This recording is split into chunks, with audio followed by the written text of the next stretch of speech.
আসসালামু আলাইকুম। ওয়ালাইকুম আসসালাম রহমতুল্লাহ বারাকাতুহু। আমি জানতে চাচ্ছি যে ইসলাম ধর্মে বহু বিবাহের অনুমতি দেয়া হয়েছে কেন?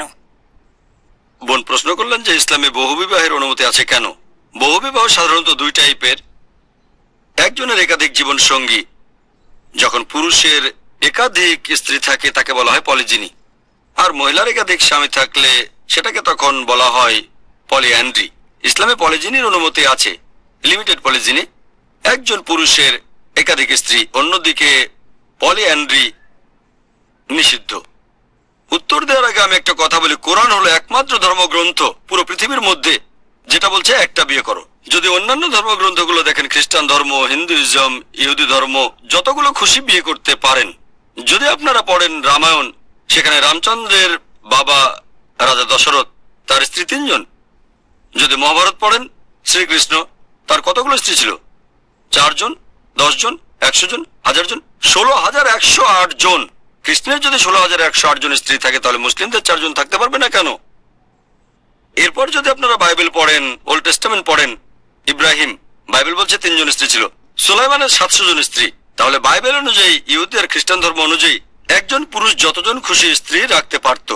পরবর্তীতে একজন ইহুদি রাবাই গারশম বেন জুদা একটা আইন পাশ করেন 690 খ্রিস্টাব্দ থেকে 1060 খ্রিস্টাব্দের মধ্যে, যে ইহুদি পুরুষরা মাত্র একটা বিয়ে করবে। আর ইহুদিদের মধ্যে পুরুষদের এই বহুবিবাহ, এই নিয়মটা সেফরাডিক সম্প্রদায়ের মধ্যে ছিল, মানে যে ইহুদি সম্প্রদায় মুসলিম সমাজে বসবাস করত।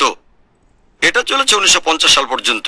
এরপরে ইসরায়েলের প্রধান রাবাই তিনি একটা আইন পাশ করেন আর বলেন যে ইহুদি পুরুষরা মাত্র একজন মহিলাকে বিয়ে করবে। একইভাবে যদি বাইবেল পড়েন, কোন খ্রিস্টান পুরুষ চাইলে যত খুশি বিয়ে করতে পারে। পরবর্তীতে চার্চ নিয়ম করে দেয় যে খ্রিস্টানরা মাত্র একটা বিয়ে করবে। একইভাবে হিন্দু ধর্মগ্রন্থ অনুযায়ী একজন হিন্দু যতগুলো খুশি বিয়ে করতে পারে। পরবর্তীতে ইন্ডিয়ান সরকার একটা আইন বানায়, হিন্দু স্পেশাল ম্যারেজ অ্যাক্ট 1954 সালে। সেখানে নিয়ম করে দেওয়া হয় একজন হিন্দু পুরুষ মাত্র একটা বিয়ে করবে। তবে হিন্দু ধর্মগ্রন্থ অনুযায়ী আপনি যত খুশি বিয়ে করতে পারেন। আর আপনারা যদি ইন্ডিয়ান সরকারের প্রকাশিত পরিসংখ্যান দেখেন, ইন্ডিয়ায় মহিলাদের অবস্থান 66 নম্বর পৃষ্ঠায়, সেখানে ইন্ডিয়ায় বহুবিবাহের একটা পার্সেন্টেজ দেওয়া হয়েছে। সময়টা 10 বছর, 1951 থেকে 1961 সাল পর্যন্ত। মুসলিমদের মধ্যে 4.31% পুরুষ বহুবিবাহ করেছে, আর হিন্দুরা 5.04%। তার মানে হিন্দুদের মধ্যে বহুবিবাহের প্রবণতাটা মুসলিমদের চেয়ে 0.75% বেশি। এবার আসুন দেখি পবিত্র কোরআন কি বলছে। পবিত্র কোরআনে সূরা নিসা 4 নম্বর অধ্যায় 3 নম্বর আয়াতে আছে, তোমার পছন্দের নারীকে বিয়ে করো 2, 3 বা 4 জনকে, তবে সুবিচার করতে না পারলে একজনকে। এখন এই কথাটা মাত্র একজনকে বিয়ে করো, এটা শুধুমাত্র পবিত্র কোরআনে আছে, অন্য কোনো গ্রন্থে নেই। আরেকটা কথা বলি, এই পলিজিনি যেখানে একজন পুরুষের একাধিক স্ত্রী থাকে, এটা ইসলাম ধর্মে বাধ্যতামূলক না, এটা মুবাহ অর্থাৎ ঐচ্ছিক।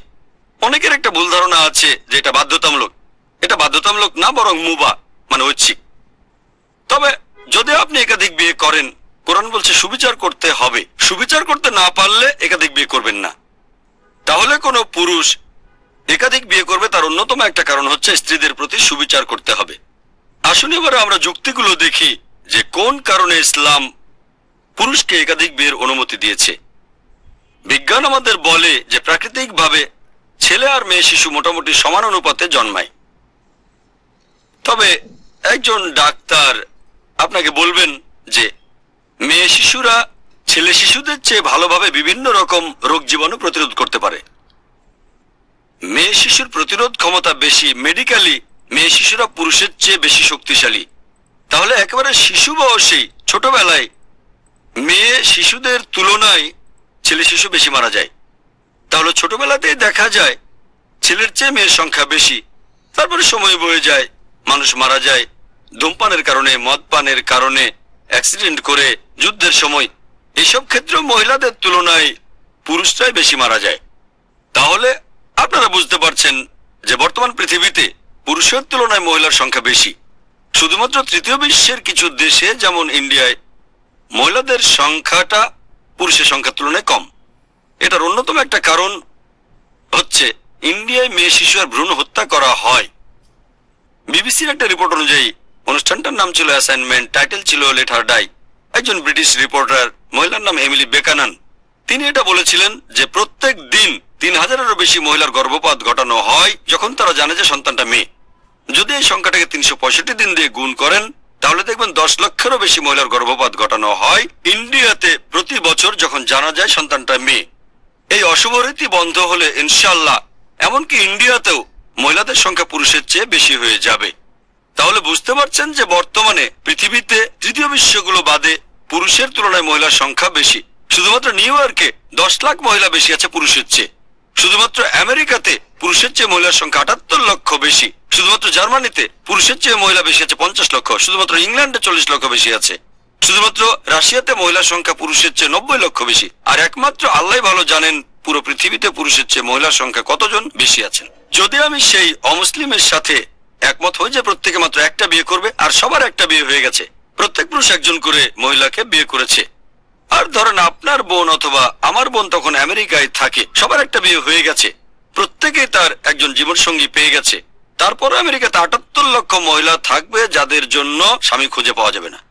এই 78 লক্ষ মহিলার জন্য তখন যে অপশনটা খোলা থাকবে যারা তাদের জীবনসঙ্গী খুঁজে পায়নি, সেটা হলো হয় তারা এমন পুরুষকে বিয়ে করবে যে অলরেডি বিবাহিত, অথবা হতে পারে জনগণের সম্পদ। জনগণের সম্পদ এত কঠিন শব্দ, এর চেয়ে ভদ্রভাবে আর বলতে পারছি না আমি, এর চেয়ে ভালোবাসা আমার জানা নেই। সেজন্য আমি বলেছি হয় তারা এমন কাউকে বিয়ে করবে যে অলরেডি বিবাহিত অথবা জনগণের সম্পত্তি।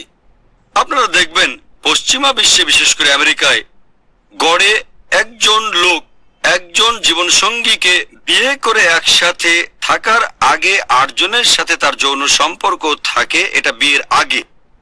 জরিপ এটাই বলছে। বিয়ের পরে কতজনের জরিপে বলা হয়নি, গড়ে প্রত্যেকে 8 জন। চিন্তা করেন, আমেরিকায় রক্ষিতার ব্যাপারটা বেশ কমন, 2, 4, 10, 20, 1000 সমস্যা নেই।